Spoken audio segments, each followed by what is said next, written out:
Tony Pilati. This is your Panther broadcast.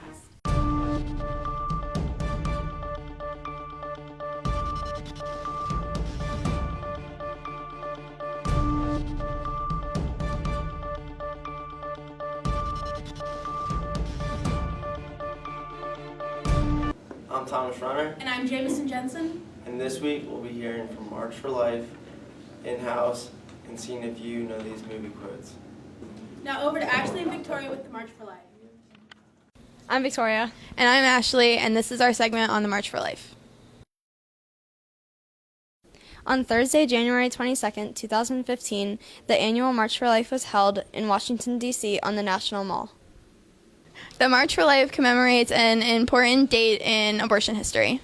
Life is a protest march every year on the anniversary of the Supreme Court case Roe versus Wade, which made abortion legal all across the U.S. I think it's really important because it would be easy just to say, oh, well, this is decided and it's really terrible, but we can't do anything about it because it's the Supreme Court and you don't get to vote for that. But I think it's important that people stand up. This is just every year there's over 1 million babies that are aborted in this country. And we have to say that that's wrong, that it's, as much as there are tough situations, there are crisis pregnancies, there's a better way that we can serve women than by making it legal for them to kill their children. That we ought to be focusing on trying to help them through those crisis pregnancies so that we can love them and their child. But we have to stand up against the wrong that is abortion. So it's Students say that the March for Life is an important experience for them. Dallas, why did you go to the March for Life? I went to March for Life because I never experienced a protest and I wanted to see what it was like. For some, the most important thing is to remember the value of all life. Okay, Ms. Water, what was the most important part of your day at the March for Life this year? I thought the March for Life this year was so phenomenal, and my favorite part of the day was a young man named Chris, and he had profound autism, and he was blind, and he sang a song with his sister. His sister had said before he wasn't able to have a conversation until he was 7 years old, but before that time he started singing, and he sang for us, "Open the Eyes of My Heart, Lord," and it was so beautiful, and he was so happy and so full of joy. I thought it was such a beautiful witness that really every life has a gift and a treasure, even sometimes when it seems like they're going to maybe suffer or not enjoy life. We know that we can understand the glory of God and how he can bring forth the most wonderful things from the most challenging circumstances. So that was my favorite part of the march. I thought it was a real powerful message. That concludes our segment on the March for Life. Now over to Will and Sawa with in-house.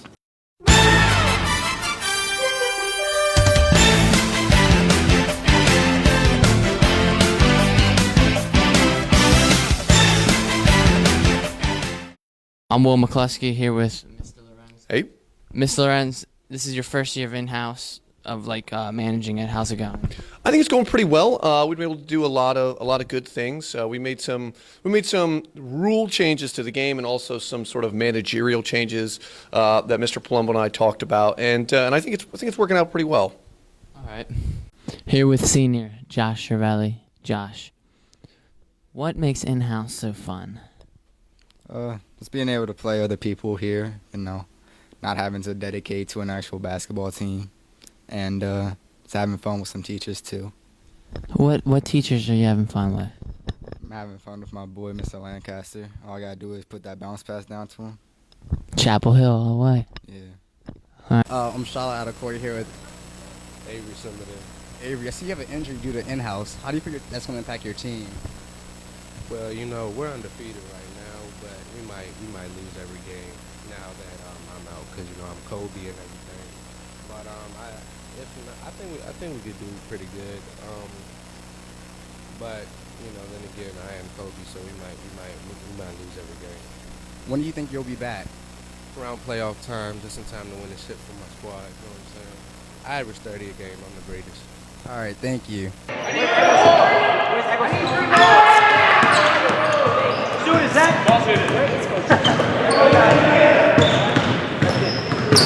Mr. Lorenz, are the students here at Pilati ever going to be able to watch the in-house games?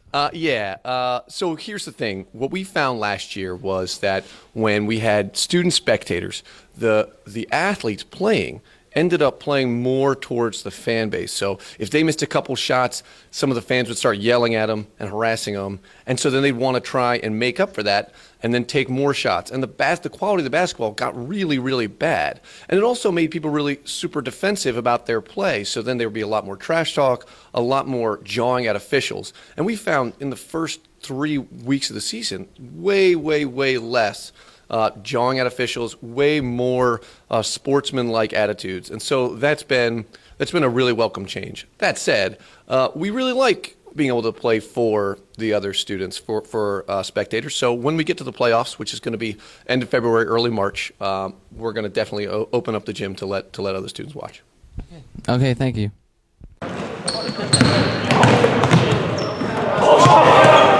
Here's a ball from last year's in-house championship. The red team won. Let's see who will win this year.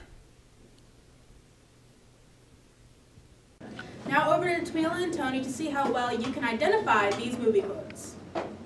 Welcome to the Tony and Tamila Love Quote Game Show. We are going around asking teachers and students quotes from love movies and seeing if they guess it right. I'm here with Ramona Yard. Ramona, can you identify this quote from this love movie? Some people are worth melting for. That was Olaf from Frozen. It was a really good movie. My favorite movie. Thank you.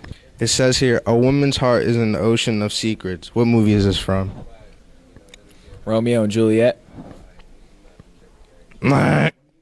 Remember, we're madly in love, so it's all right to kiss me anytime you feel like it. Where is this from? Hunger Games. Thank you. As he read, I fell in love the way you fall asleep, slowly, then all at once. Where is this from? Hunger Games? No. It says, there you see her sitting there across the way. She don't got a lot to say, but there's something about her and you don't know what, but you're dying to try. You want to kiss the girl. Where is this from? Sounds like it's from Little Mermaid. That is correct. All right. And that was our game.